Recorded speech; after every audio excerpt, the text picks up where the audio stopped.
right, welcome back. Time for another Play Candidates of the Week. Saw this one earlier. This is pretty nice. I-35's Richie Griglione. Looks like a man among boys. Check this out. Stiff arms, then hops his way into the end zone on 1 foot. You got to be kidding me. That is just incredible. He has had some spectacular plays. Can we watch this one more time? This is just amazing. Just 1 foot, just doing all he can to get in there. Finger, you're with our Coach of the Week. Yeah, Coach, I would have been in a few highlights like that. I'd have been the guy hanging on, but I wouldn't have let go. I rapped. That's right, yeah. On your feet, right? Yeah, but yeah, sometimes just being bigger and stronger helps out a lot. Yeah, I can see that. When you look at what's going on, Coach Kluver joining us from Indianola, and we had, you saw Hildreth and some of the boys on the team making plays. It's been pretty special, this run. Just talk about right now. Let's talk about tonight's game. I mean, it's one of those where you're unsure. You still have to be prepared. You feel like, I mean, you've done your homework, you're a better team, but it's one thing to be that way and then to take care of business and put up a mark like that. It's got to be satisfying. Yeah, it was our homecoming, so as a coach, you know, there's always those distractions that go on throughout the week, but got a lot of confidence in our guys. They've done a tremendous job preparing all week long, and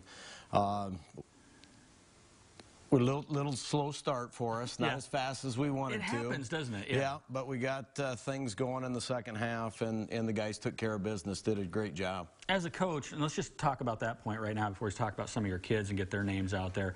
When you have something going on, you feel like it's a game where you're going to play well, and it's not there right away. How do you manage that? I mean, do you just have to stay the course? What are some key things that you do to give your kids confidence and to keep that going? Yeah, just stay the course and talk to them about, hey, this is what we do every single day, and just calm down and let's settle in here and, you know, just continue to execute everything you've been taught throughout practice throughout the week. And that's what our guys did tonight. You know, we uncharacteristically, we turned the ball over 3 times tonight, which we don't do typically, so that was frustrating for the coaches, and we'll clean those things up, and got a huge ball game next week against Johnston, a really good football team. You sure do. Let's go back to the taking care of the football, because I know looking through your numbers, you don't just look at your team and say, they've got this star, that they're accelerating and throwing the ball or passing the ball. But when I look at what you've done defensively, and some of that has been not only turnovers, but turning turnovers into points. Yes, our defense has done a tremendous job.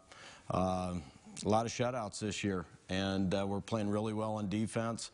Our defensive line continues to get better.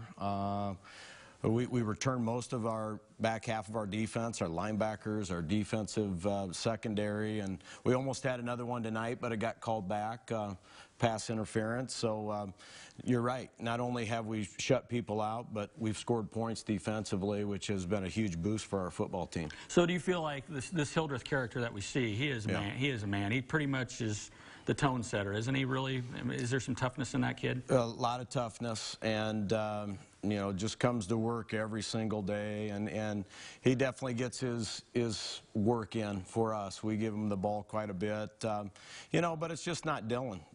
It's a team effort. We got another back in Colby Kaleric that's outstanding, and you know, our offensive line continues to get better, and as they do, we get better as a football team. Well, and your quarterback just takes care of business, but let's talk more about the general feeling down there. Things have just, you've got 3 huge games coming up, and the idea of getting in the playoffs now is very difficult, and the best is yet to come, I guess. Yeah, community's excited, our school and is excited, and our guys are excited, and they should be, you know.